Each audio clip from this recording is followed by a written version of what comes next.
السلام عليكم ورحمة الله تعالى وبركاته. أصدقاء البرية في كل مكان، مرحبا بكم في فيديو جديد.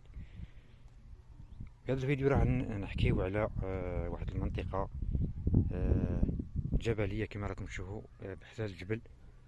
لاحظت أنه فيها بزاف بقايا أواني فخارية متناثرة في هذا المكان تاع جدودنا، تاع ربما جدودنا، ربما رومان، ربما الناس اللي سكنوا من قبل في هذا المكان. كما راكم تشوفوا بلاصة معمرة كامل ببقايا الأواني الفخارية تقريبا. وين تروح تلقى، وين تشوف تلقى بقايا، كما راكم تشوفوا بقايا الأواني القادمة. كما راكم تشوفوا كامل البلاصة هذه كامل معمرة بقايا الأواني الفخارية، كما راكم تشوفوا بالألوان الأحمر والأصفر. هذه حاجة كانت حاجة كبيرة شوية نظرا للسمك تاع هذا السمك، هذا الرخام الفخار عفوا. يعني هي أواني كبيرة كما راكم تشوفوا، وهذه أواني صغيرة. لما يكون الحجم السمك رقيق معناه أنه يعني أواني صغيرة. كما راكم تشوفوا هذه باللون الأصفر، كما راكم تشوفوا هذه باللون الأصفر جزء من آنية فخارية. البلاصة هذه كامل معمرة حدا الجبل. كما راكم تشوفوا لميت الأطراف هذو في المنطقة هذه تقريبا 3 على 3 متر. شوفوا واش لقيت، هذو كامل كانوا مرميين هنا في هذه البلاصة، وكاين اللي مخلطين بواحد المعدن، كاين اللي مخلطين اللون تاعهم، تلقى قطع اللون تاعها اسود ومخلطه بواحد المعدن لماع.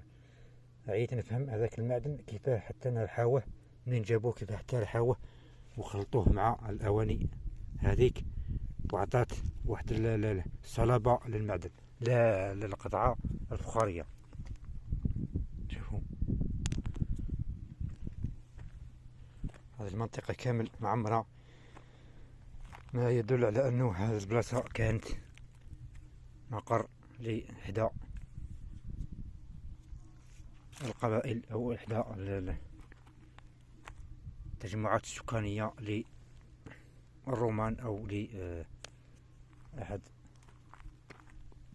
الحضارات القادمة، ربما جدودنا، ربما الأمازيغ، ربما يعني ماهوش غير الرومان اللي كانوا يخدموا الفخار.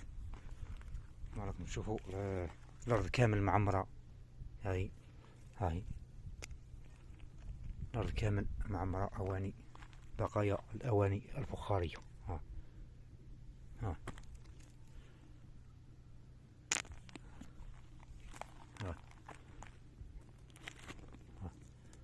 هاي كامل بقايا أواني فخارية كما راكم تشوفوا. وما كانش هنا، ما كانش أثر اللي نقولوا البنايات قديمة ولا سيسان نتاع ديال قدم، ولا ما كانش منطقة أثرية يعني باينة هنا. ما كانش أثر نتاع البنايات، يعني أثر تاع البقايا فقط، بقايا الأواني فقط. السلام عليكم ورحمة الله تعالى وبركاته.